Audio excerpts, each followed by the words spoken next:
j'espère que vous allez bien. Je vous souhaite la bienvenue sur Je m'exprime tout simplement. Alors j'ai créé cette chaîne pour partager quelques expériences de vie à travers des thématiques. Actuellement je suis à fond dans le développement personnel. Oui, c'est vrai que c'est la tendance, mais voilà, chacun a son histoire. Moi, mon histoire m'a amené vers le développement personnel et je me suis rendu compte que j'en avais besoin. Donc, du coup, je suis en plein, en plein là-dedans. Et je vais voir jusqu'au prochain palier. On verra jusqu'où ça me met. Et donc, j'ai décidé sur cette chaîne de partager avec vous certaines thématiques, des choses vraiment auxquelles je suis parvenue en traversant vraiment ces situations-là de ma vie qui m'ont amené là. Et donc, je me dis, d'autres personnes pourraient en avoir besoin. D'où la création de cette chaîne. Alors, aujourd'hui, je partage avec vous la thématique sur l'identité. Qui est-ce que je suis? Comment savoir qui je suis? Et qu'est-ce qu'il faut en faire, justement? Qu'est-ce qu'il faut en faire? Alors, donc, on va y aller sans plus tarder. Moi, c'est au cours d'un webinaire, d'accord? J'ai suivi un webinaire qui a duré une semaine. Un webinaire gratuit qui a duré une semaine. Et on était censé faire des exercices, d'accord? Savoir... en fait, le webinaire, il ne portait pas sur l'identité. Le webinaire, il portait sur les différents talents, d'accord? Parce que j'étais arrivée à un moment de ma vie où j'étais complètement perdue. Je ne savais plus où est-ce qu'il fallait aller. Je ne savais plus quoi faire.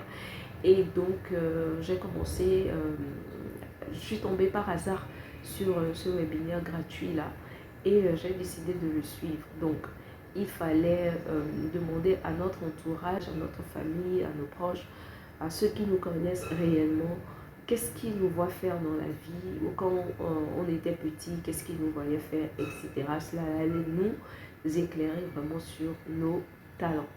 Donc, j'ai fait l'exercice et au cours de cet exercice-là, eh bien, la coach, elle me révélait en fait que je suis assurément une personne multipotentielle.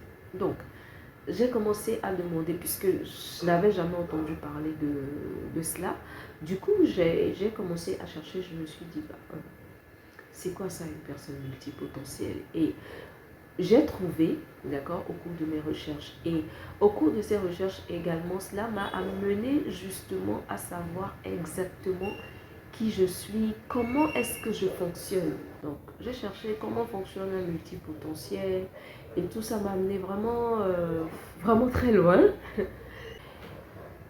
Et donc, je me suis dit, c'est important de savoir qui est-ce qu'on est pour savoir comment est-ce qu'on fonctionne, connaître nos limites, savoir poser des limites aux autres et savoir, et ça m'a amené même savoir quel métier est-ce que je pouvais faire, quel métier il ne fallait pas que je fasse. Voilà. Donc, savoir qui on est, ça revient à savoir, est-ce que je suis une personne introvertie? Est-ce que je suis une personne extravertie? Est-ce que je suis ambivertie? Est-ce que je suis une personne multipotentielle? Est-ce que je suis une personne hypersensible? Est-ce que je suis une personne HP, c'est-à-dire au potentiel, intellectuel ou émotionnel? Donc, et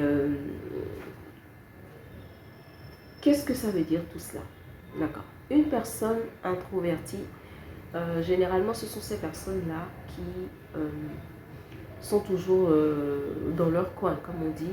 Elles sont généralement très calmes. On pense qu'elles sont timides, mais elles sont beaucoup plus taciturnes, c'est-à-dire qu'elles ne parlent pas beaucoup. Ce sont des personnes qui parlent utiles en fait. Elles disent ce qu'elles ont à dire et puis voilà, elles se retirent tout simplement. Donc, il ne faut pas faire l'amalgame ou il ne faut pas confondre une personne timide et une personne taciturne. Une personne taciturne ne parle pas beaucoup, certes, mais elle peut ne pas être timide. Voilà.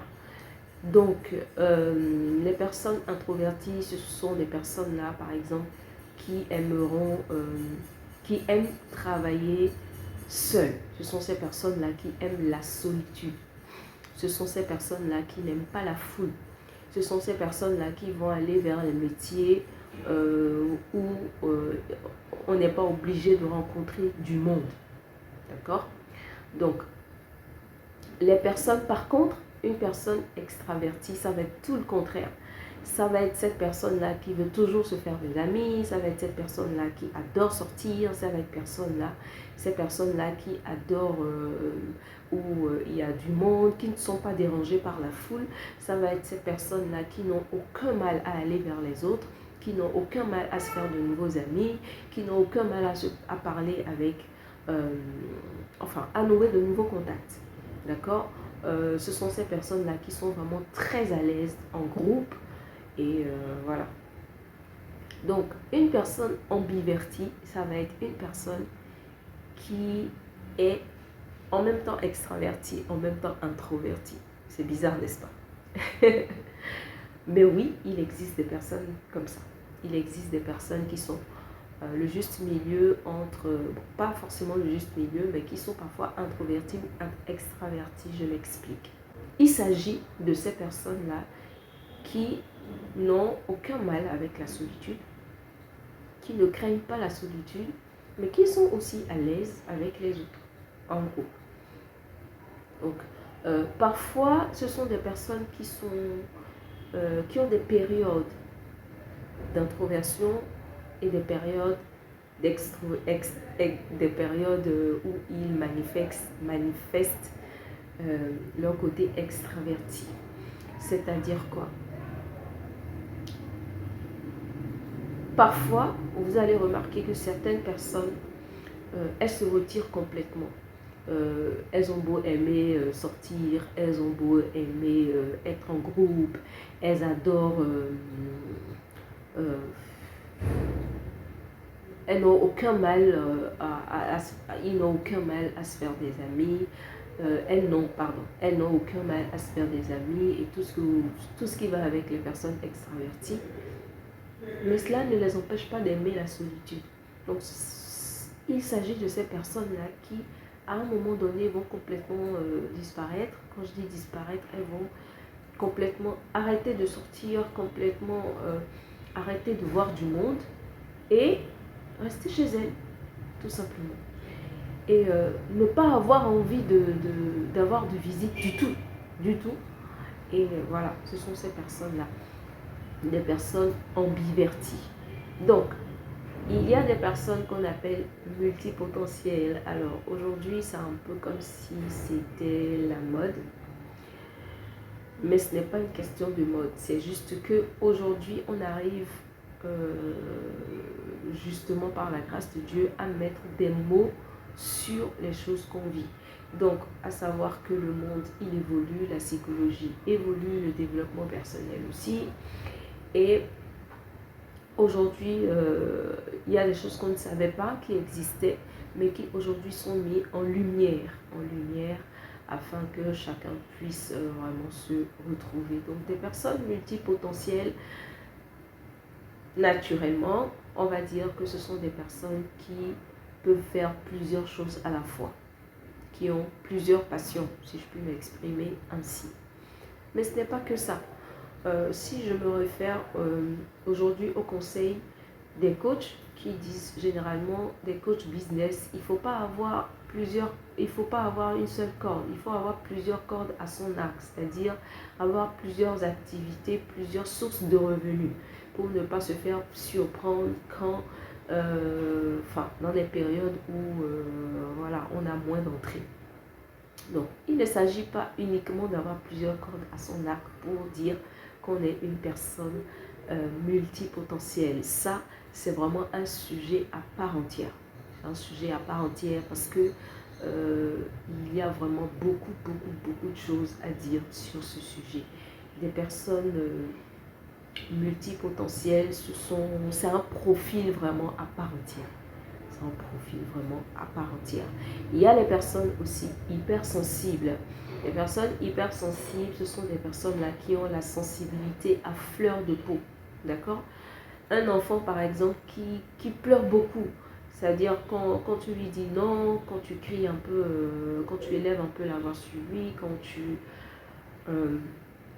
le brusques un tout petit peu, ce sont des personnes là qui vraiment ne supportent pas. Elles sont vraiment très, très, très sensibles. Cela ne se manifeste pas uniquement par les pleurs, ça se manifeste aussi à vite ressentir ce que les autres ne ressentent pas. D'accord? Vous allez par exemple avoir affaire à une personne qui va dire, qui va remarquer tout de suite quand une personne est toxique. Pourquoi? Parce qu'elle ne se sent pas à l'aise en présence de ces personnes-là. Pourquoi? Parce que dans tel environnement, elle ressent de mauvaises vibrations. J'ai déjà rencontré par exemple une personne qui dit qu'elle ressent par exemple quand il y a un problème de courant dans la maison. C'est-à-dire qu'elle le sait, quand il y a un problème de courant. Et elle disait à son mari, je pense qu'il y a un problème avec le compteur électricité, parce que il y a un problème. Si on ne fait pas attention, il peut prendre feu. Et son mari de lui dire, oh, mais non, t'es folle, il n'y a rien, il n'y a aucun souci. Parce que lui ne voyait pas. Mais elle le ressentait, elle le disait. Voilà. Et il ne l'a pas pris en compte jusqu'au moment où, justement, le compteur a pris feu. Heureusement, cela a été vite circoncis. Le feu a été vite circonscrit. Voilà. Ou circonscrit. Voilà. Donc, ce sont ces personnes-là qui ressentent. Les personnes hypersensibles et les personnes multipotentielles sont ces personnes-là qui sont vraiment très spirituelles. Elles vont vite ressentir les choses que les autres ne voient pas ou qu'elles ne ressentent pas. Donc, dans quelle catégorie vous êtes? Il y a aussi des personnes au potentiel, intellectuelles et émotionnelles. Donc, généralement, on les appelle les surdoués. Et dans quelle catégorie est-ce que vous vous trouvez? Est-ce que vous vous situez? D'accord? Donc, c'est important. Pourquoi c'est important de savoir ça? Par exemple, côté professionnel, il faut savoir, en tant qu'hypersensible, quel est le boulot que je peux faire ou je ne peux pas faire. Si vous êtes, par exemple, hypersensible et que vous allez dans le BTP, je vois très mal une personne hypersensible qui va dans le BTP. Parce que les personnes multipotentielles et hypersensibles sont des personnes qui ne supportent pas le bruit. Et donc, vous et moi, nous savons que le BTP, le génie civil, c'est un domaine où il y a énormément de bruit, les machines, le matériel, etc. Il faut crier pour que l'autre puisse t'entendre à l'autre bout, voilà, à cause justement du bruit des machines qui couvrent les voies. Voilà. Donc, si vous êtes une personne, par exemple, si vous êtes une personne extravertie et que vous allez choisir comme métier le graphisme, vous allez vous emmerder, c'est-à-dire vous allez pas du tout être à votre place. Ça va pas du tout le faire parce que le graphisme, il faut rester tranquille sur sa chaise et voilà, créer des choses, d'accord? Être au calme pour pouvoir créer. Alors qu'une personne extravertie, pas du tout. Une personne extravertie aime bouger. Elle aime bouger. Donc, franchement, elle ne va pas du tout être à sa place. Par contre, une personne extravertie peut aller, par exemple, vers un domaine artistique comme la danse. Ça ne veut pas dire que les personnes extraverties ne peuvent pas être artistiques. Non, pas du tout. Mais il faut bien choisir son domaine. Cette personne extravertie peut, par exemple, aller vers la danse. Ça bouge. Aller vers le sport. Ça bouge. Voilà. Donc, une personne introvertie, par contre, sera très bien dans le domaine du graphisme. D'accord? Une personne introvertie sera, par exemple, très bien dans la création de contenu, tout simplement. Introvertie, pardon, sera très bien dans la création de contenu ou dans les finances. ou dans les finances, parce que dans les finances, il faut rester dans l'administration, il faut rester à longueur de journée assis à son bureau. Donc ça, c'est des domaines pour des personnes introverties. D'accord? Des personnes introverties.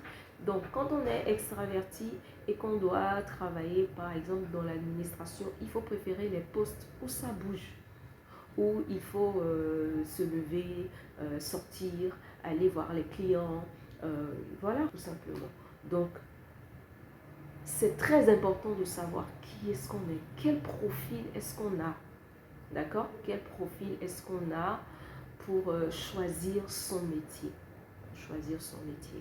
Quand vous êtes surdoué, par contre, il faut faire attention à ne pas basculer dans l'orgueil. Parce que ce n'est pas parce que vous êtes surdoué que les autres ne sont pas intelligents. C'est pas ça du tout.